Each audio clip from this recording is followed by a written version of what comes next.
Hello students, आज के इस लेक्चर में क्लास 12th का chapter number 5 inverse of A matrix and linear equation के बारे में चर्चा करेंगे, जिसे हिंदी में कहते हैं व्युत्क्रम आव्यूह एवं रैखिक समीकरण।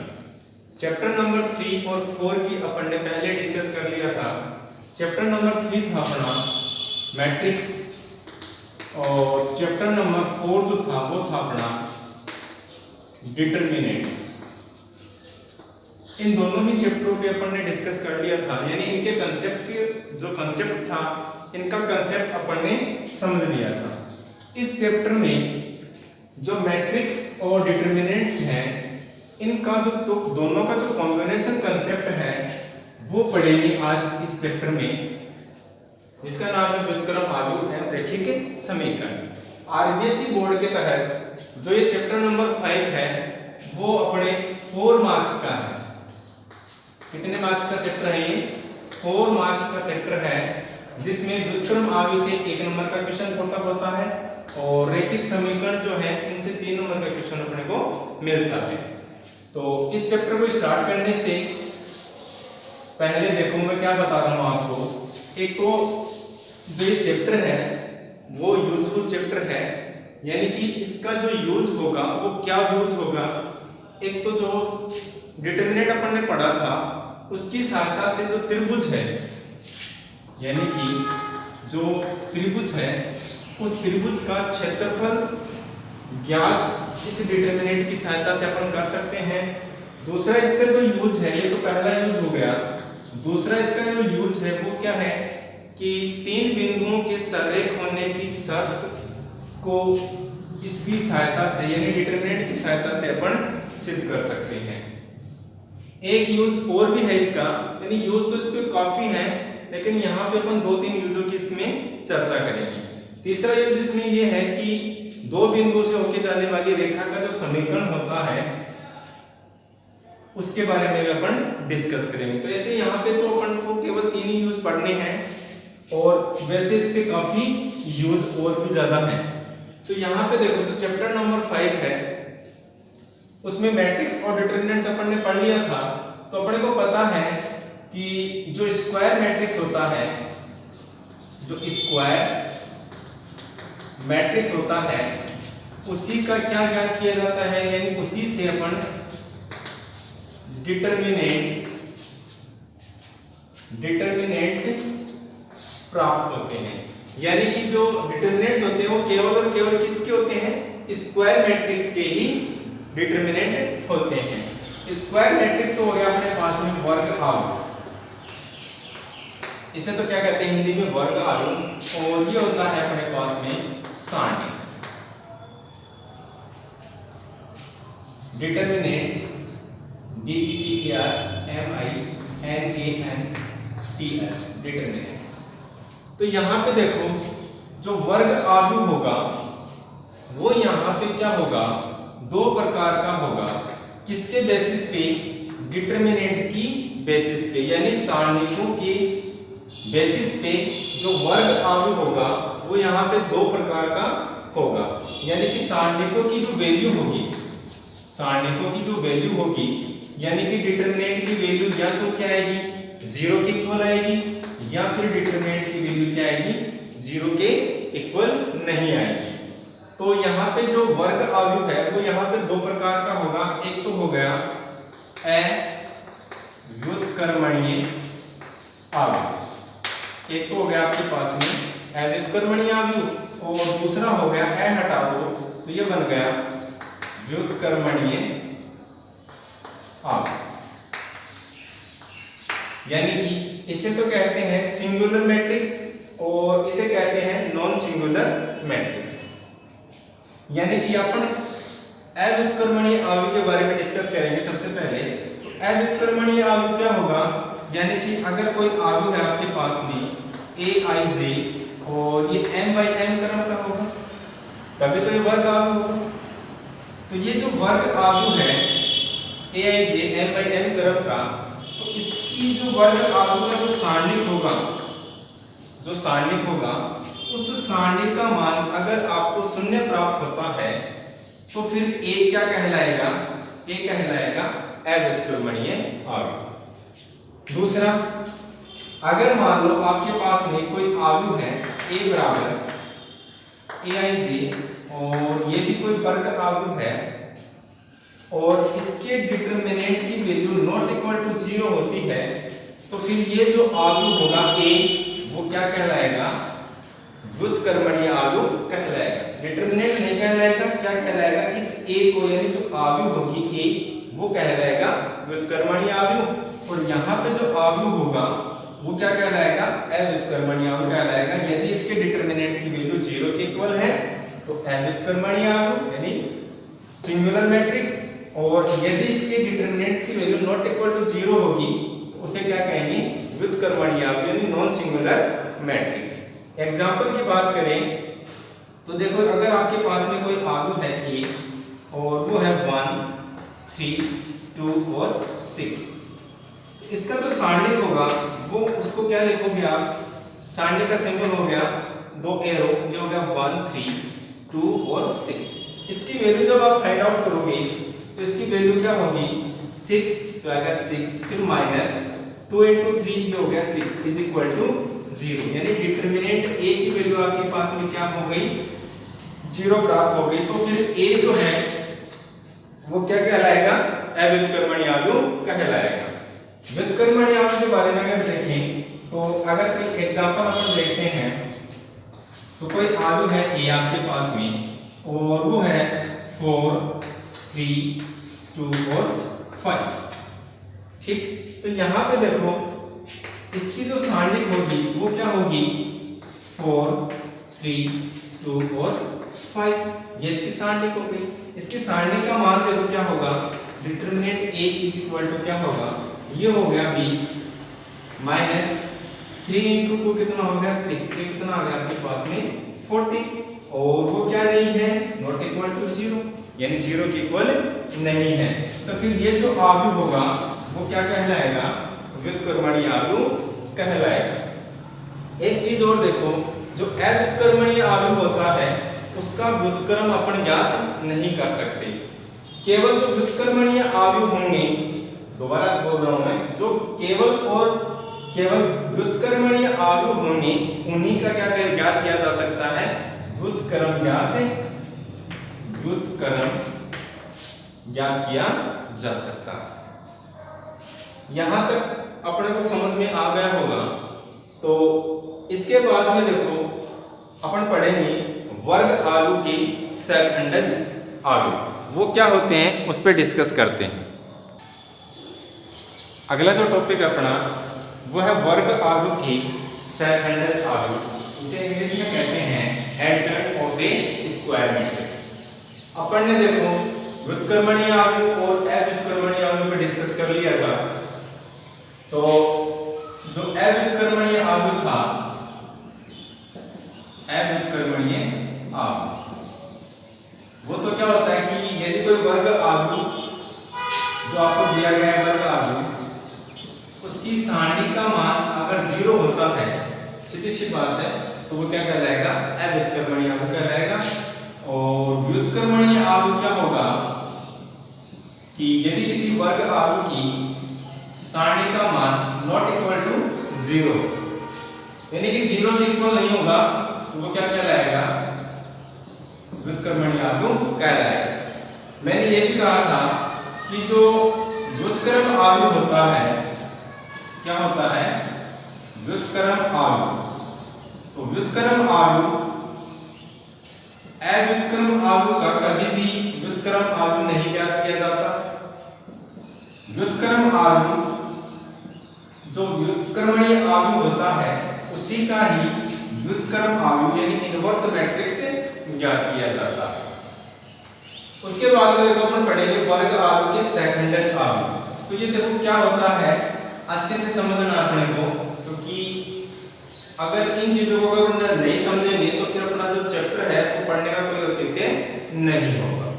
तो देखो यहाँ से अपन स्टार्ट करते हैं कि आपके पास में अगर कोई वर्ग आव्यूह है aij m/n क्रम, कोई वर्ग आव्यूह, और स्टेप फर्स्ट की बात कर रहा हूं मैं, तो स्टेप फर्स्ट में क्या होगा कि वर्ग अवयव ए से है, इसकी सारणी जो होगी ए, डिटरमिनेंट ए वो होगा ए से, तो वो भी क्या होगा वर्ग अवयव का ही होगा। जो डिटरमिनेंट होता है वो केवल और केवल वर्ग अवयव ही होता है, तो ये क्या आ गया इसका डिटरमिनेंट आ गया। स्टेप सेकंड जो होगा, स्टेप सेकंड में जो ए से अवयव है, ए आई से अवयव के सेकंड, जो ए आई से अवयव है यानी कि जो डिटरमिनेंट आपको प्राप्त हुआ है उसके जो प्रत्येक अवयव ए आई से है उसका सेकंड आपको ज्ञात करना है, और उसके सेकंड को अपन किसे डिनोट करते हैं, एफ आई जे से डिनोट करते हैं। तो ये जो अवयव ए आई से थे उसके जो सेकंड थे एफ आई जे अपन ने ज्ञात कर लिए। स्टेप जो थर्ड होगी, स्टेप थर्ड में जो आपको सेकंड मिले हैं उन सेकंडों का जो आयु होगा, उन सेकंडों का आयु आपको लिखना है। तो ये क्या प्राप्त हो गया, आपको सेकंड प्राप्त हो गए, और सेकंड का आपने क्या बना दिया, एक आयु बना दिया। अगली जो स्टेप है स्टेप 4, तो स्टेप 4 में जो आपने सेकंडों का जो आयु बनाया है उसका अगर परिवर्त कर दिया जाए, यानी एफ आई से जो सेकंडों का आयु था उसका अगर ट्रांसपोज यानी परिवर्त किया जाता है, तो ट्रांसपोज का अपने को पता है कि कोई भी जो आयु होती है, आयु की बात कर रहे हैं अभी अपन, न कि सारणी की। तो ये अपने पास में आयु था सेकंडों का आयु, तो आयु में परिवर्त आयु क्या होता है, आयु की परिवर्त आयु यानी किसी भी आयु में पंक्ति को स्तंभ में और स्तंभ को पंक्ति में अगर परस्पर बदल दिया जाता है तो वो जो प्राप्त आयु होती है वो मूल आयु क्या कहलाती है, परिवर्त आयु कहलाती है।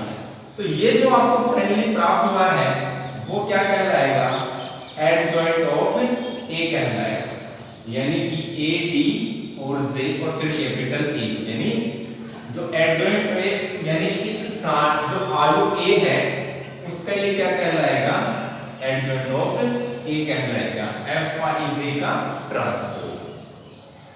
इसी को अगर मैं व्यापक रूप में आपको समझाता हूं तो देखो इसको और भी आसानी से आपको समझ में आएगा कि मैं कहना क्या चाहता हूं। व्यापक रूप की अगर बात किया जाए, व्यापक रूप की अगर मैं बात करूं तो देखो अगर आपके पास में कोई आयु है, और कैसी आयु है, वर्ग आयु है, और ये हो गया a11 a12 a13 a21 a22 a23 और a31 a32 और ये आ गया a33। तो वर्ग आयु है 3/3 क्रम का। अब ये वर्ग आयु है, इसकी जो सारणिक होगी, सारणिक ए यानी डिटरमिनेंट ऑफ ए, तो डिटरमिनेंट ए क्या होगा, ये होगा a11 a12 a13 और ये हो जाएगा a21 a22 a23 और ये आएगा a31 a32 और ये आएगा a33। तो ये भी क्या है, वर्ग आयु, सॉरी क्या होगा, वर्ग सारणिक होगा, क्योंकि अपने को पता है कि कोई भी जो वर्ग आयु होता है उसी का क्या बनता है, सारणिक बनता है। आयताकार आयु का कभी सारणिक प्राप्त नहीं किया जा सकता। तो ये आपके पास में आ गया सारणिक। अब जो अवयव a11 a12 a13 a21 जो अवयव है, इन अवयव के आपको ज्ञात करने हैं क्या, सेकंड। तो देखो सेकंड जो ज्ञात करोगे तो यहाँ पे देखो सेकंडों का जो आयु होगा उसको डिनोट किया जाता है एफ आई जे से। तो ये क्या हो गया, सेकंडों का आयु हो गया। और जो अवयव आपके पास में a11 है उसका सेकंड होगा आपके पास में f11। अवयव a12 है उसका सेकंड होगा f12, ऐसे ही f13 होगा। F21 होगा, F22 होगा, F23 होगा, F31, F32 और F33। अपन ने क्या किया, कोई वर्ग आलू अपन ने ली, उसकी सारणी ए ये आपको प्राप्त हो गई। अब जो ये अवयव हैं A11, A12, A13, ऐसे A21, A22, A23, इन प्रत्येक अवयव की आपको क्या ज्ञात करने हैं, सेकंड ज्ञात करने हैं।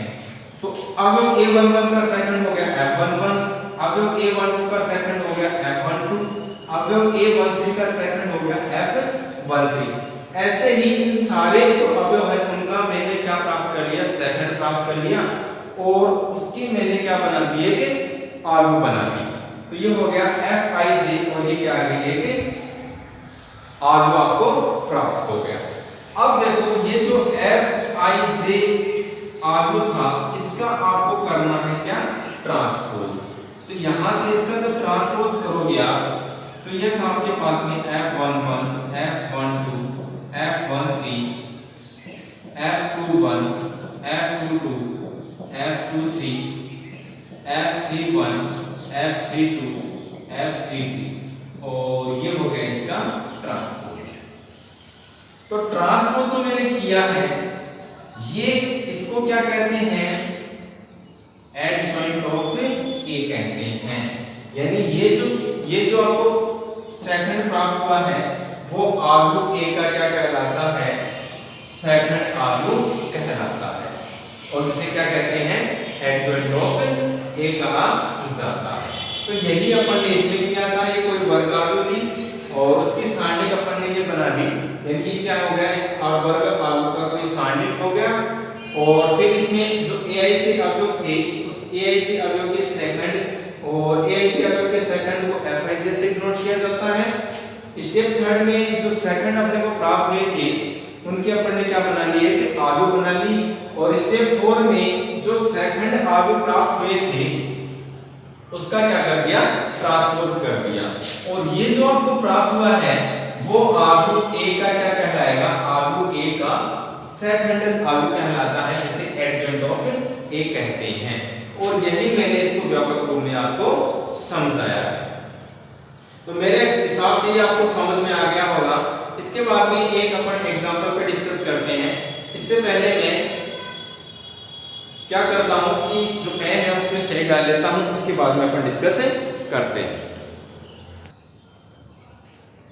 तो एग्जांपल पे अपन डिस्कस कर रहे थे, तो यहां से देखो, अगर मैं कोई एग्जांपल की बात करता हूं तो यहां से इसको हटा देते हैं, ज्यादा कुछ भी नहीं है इसमें, केवल बस स्टेप को ध्यान रखना है कि अपन ने किया क्या है, वर्ग आलू लेनी है, और वर्ग आलू लेने के बाद में उसकी सारणी अपने को प्राप्त करनी है। सारणी जब प्राप्त हो जाती है तो उसके जो प्रत्येक अवयव हैं उनके क्या करते हैं, अपन सेकंड ज्ञात करते हैं। सेकंड ज्ञात जब हो जाते हैं तो उनके क्या बनाते हैं, अपन कोई आलू प्राप्त करते हैं और उसका क्या कर देते हैं, परिवर्तित कर देते हैं। तो मूल जो लास्ट में अपने को फाइनली बचता है वो क्या बचता है, एडजॉइंट ऑफ ए बचता है। तो यहाँ पे देखो एग्जांपल की बात करें तो ये कोई आलू आपके पास में 4, 2, 5 और ये आ गया आपके पास में 3। तो ये वर्ग आलू है आपके पास में। इसकी जो सारणी होगी, डिटरमिनेंट ए जो होगा वो क्या होगा आपके पास में 4, 2 और ये आ गया 3, 5। समझते रहना, आराम से समझ में आएगा। अब जो अवयव AIJ अवयव है, ठीक है, ये AIJ अवयव है, तो इन प्रत्येक अवयव की क्या ज्ञात करने अपने को, सेकंड ज्ञात करने। तो यहां से देखो अवयव 4 का सेकंड, अवयव 4 का सेकंड जब ज्ञात करते हैं तो जो अवयव 4 की स्थिति पे है इसके संगत पंक्ति और स्तंभ के अवयव को दबाओगे आप, तो अवयव क्या बच गया आपके पास में, 5 बच गया। इस अवयव की स्थिति क्या थी आपके पास में, 1, 1 थी। तो फिर अपन ने देखो सेकंड ज्ञात करने का मैंने फॉर्मूला बताया था Fij, और वो क्या होता है -1 की पावर i + j उपसारण। ये होता था आपके पास में सेकंड ज्ञात करने का फॉर्मूला। तो यहाँ पे बात तो वही है, i और j, यानी यहाँ जो अवयव है ये 1 1 है, तो i का मान 1 और j का मान 1, यानी i भी पंक्ति और j वां स्तंभ। ये क्या हो जाएगा, i भी पंक्ति, यानी कि यहाँ पे ये कहूँ कि पहली पंक्ति दूसरा स्तंभ हो जाएगा, ये हो जाएगा दूसरी पंक्ति पहला स्तंभ, दूसरी पंक्ति दूसरा स्तंभ। तो यहाँ पे देखो, यहाँ पे 1 और 1 आएगा, तो -1 की पावर 2 और उपसारणी क्या हो जाएगी आपके पास में 5, तो -1 की पावर 2 होगी प्लस और वो क्या आएगा आपके पास में 5, यानी अवयव 4 का सेकंड क्या आएगा आपके पास में 5 आएगा। ऐसे ही अवयव 2, तो यहाँ पे देखो अवयव 2 का सेकंड, तो अवयव 2 का सेकंड जो अवयव 2 है इसके संगत पंक्ति और स्तंभ के अवयव को दबाओगे आप, अवयव आएगा आपके पास में 3, तो ये तो आ गया आपके पास में 3। इस अवयव की स्थिति क्या है 1 2, यानी कि प्रथम पंक्ति दूसरा स्तंभ, तो यहाँ पे -1 की पावर 1 प्लस में 2 यानी -1 की पावर 3, तो क्या आएगा आपके पास में माइनस आएगा, तो ये आएगा माइनस का 3, और इसको लिख सकता हूं मैं f11 और ये हो जाएगा आपके पास में f1। ऐसे ही अवयव 3 का सेकंड, अवयव 3 का सेकंड क्या करोगे, तो इसके संगत पंक्ति और स्तंभ के अवयव को दबाओगे तो आपके पास में आएगा 2, तो ये तो आ गया आपके पास में 2। इस अवयव की स्थिति क्या आपके पास में 2 1 है, तो क्या आएगा माइनस का आएगा, इसके इक्वल आएगा f21 के इक्वल। ऐसे ही अवयव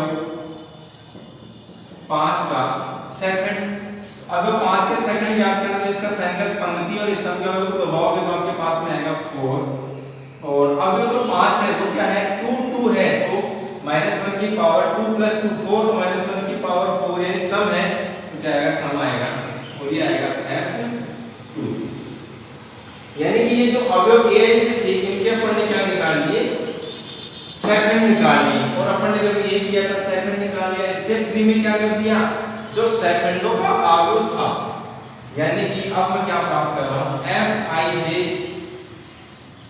यानी जो सेकंडों का अवयव था वो प्राप्त कर रहा हूं, और वो क्या आपके पास में, यहां पे देखो F11 क्या है आपके पास में 5 है, F12 क्या आपके पास में माइनस का 3 है, और F21 क्या है माइनस का 2, और F22 क्या आपके पास में 4।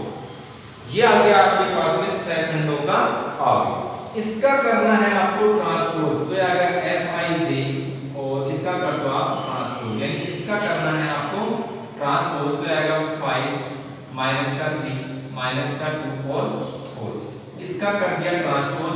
तो ट्रांसपोज इन पंक्ति को स्तंभ में, स्तंभ को पंक्ति में, तो ट्रांसपोज जो प्राप्त होगी तो देखो आपको क्या मिलेगा, ये पंक्ति है, इस पंक्ति को स्तंभ में चेंज करना जाएगा आपके पास में 5 माइनस का 3, ये इसको चेंज करोगे तो आएगा माइनस का 2 और 4, और ये क्या होगा आपके पास में एडजॉइंट ऑफ a प्राप्त होगा, यानी जो अवयव a आप लेके चले थे उसका क्या है ये सेकंडज अवयव है, यानी अवयव a का क्या होगा ये सेकंडज अवयव हो गया, ये प्राप्त हो गया, जिसे क्या कहते हैं एडजॉइंट ऑफ a कहा जाता है। तो ऐसे ही आप, ये तो मेरे 2/2 क्रम का वर्ग अवयव लेके चला था, ऐसे ही आप 3/3 क्रम के वर्ग अवयव लेके चलना है, और उसका क्या कर ज्ञात करना आपको एडजॉइंट a ज्ञात करना है।